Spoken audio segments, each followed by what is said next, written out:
Hey, what's going on, CoinOpTV subscribers? Robert welcome you here. Let's talk about Truth Be Told, Episode 6, Not Buried, Planted, on Apple TV Plus's platform there. This video will contain some spoilers. I've been watching the show. I'm actually really enjoying it and liking it a lot. I'm a big fan of murder mystery and suspense. All the actors, the cast is doing a great job. A lot of family moments and surreal moments, just kind of underlining drama and tension all the way through. So got my notes here. Let's talk about some of the things specific to this episode.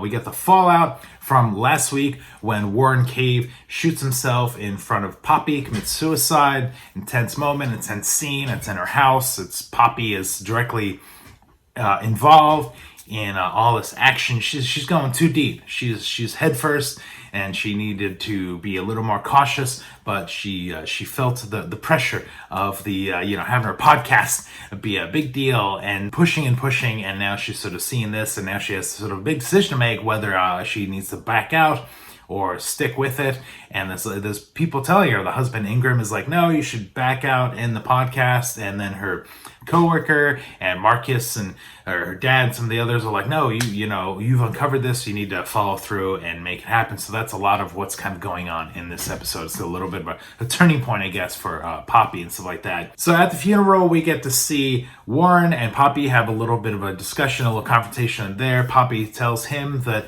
she thinks that he was at Chuck's crime scene, and Warren is like, I didn't do it. It wasn't me. He still maintains that he's innocent and not a murderer. So we'll sort of see. He actually gives a little bit of a threat to her, which not really the thing you want to do. I mean, you've got a few saviors out there, and you want to sort of try and get them to empathize with you and follow through, not dislike you and hate you, something like that. We get a nice scene with the family, Poppy and her family, over for dinner. Reconciliation scene with them and the sisters and the dad. And I wrote down here that food is always a good equalizer and smoothing things over, better than booze as far as I'm concerned. If you're having a beef with somebody, you want to squash it, take them out and get them a nice meal, a slice, a burger, something like that, and hash things over, or better yet, cook if you're a chef. So Poppy's got some tough decisions to make: walk away or stick with things. Ultimately, she decides that she's gonna kind of stick with things, which you kind of knew was gonna happen anyway, because the show needs to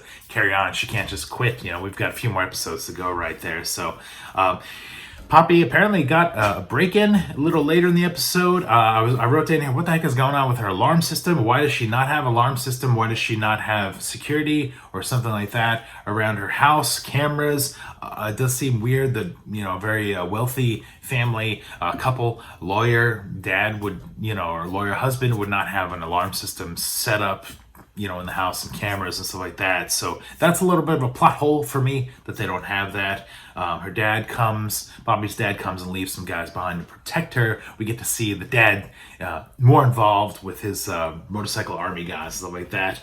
We get to see an awkward family reunion with Lainey and Josie and Josie's husband. And of course the mom is there too, and there's a lot of weird sort of moments and awkward looks with that. Lainey is really just turning the screws on her sister Josie. You can see how she's manipulated her and messed with her over the years since they were kids, and why Josie wanted to sort of bounce and just change her name and identity, move to New York, and pick up an accent and just carry on away from her. But it seems like Lainey is clever enough to bring her back. She's a puppet master there. A little later in the episode, Marcus and Poppy are having a little bit of a discussion, and he puts the finger on the wife, Erin Berman, that he likes for the potential alternate suspect for Chuck's murder. And that's somebody who I've been saying is the person I would like as the alternate suspect for the murder. If we're going to pin it on somebody, it seemed like she had some motive. She was there. She could easily kind of cover up things being in the house. So we'll sort of see if that's another red herring, or if that's actually the person, if this crime is solved or turned over. We'll see if she's actually the one going to jail or something. We'll see. Be an interesting show. I mean, I feel like now that I'm watching it, I'm like, are they going to solve this in one season and then have another story in the second season? Or is this just going to end with a cliffhanger and we're going to continue on to the next season? Because they got Aaron Paul. They can't just have Aaron Paul get out of jail. I mean, all I've seen in jail or prison are great. So we want to almost leave him in there as an actor in a dramatic tension to see more of that. Sorry, Aaron Paul, you got to be, in jail. So we get this big diary. The diary is auctioned off. It's found. They buy it. They read it. They show it to different people. We need to figure out what the story is of the diary, what's going on with the diary and stuff like that. And Poppy and Marcus, they sort of wind up breaking the code with the help of Warren, and we find out that Chuck was abusing Lainey, and that's what some of the things that she's sort of writing in the diary. And Poppy even has some of the old VHS tapes that she's watching, and she's sort of seeing interaction there. So this gives Lainey a little bit more motive to murder Chuck, although who knows, maybe that's something that happened then when they were kids, and sort of ended or something like that. We're not really sure. It was a little funny. It was a little silly when Poppy goes all ninja on Lainey and hops into her car while she's in the car wash. I thought that was a little silly, but hey, we needed to get them together into a scene and talk it out. She confronts her, and there's a little overacting in the car there. But Poppy's in there digging deep again. She's out there again, talking with potential suspects and accusing them and talking openly.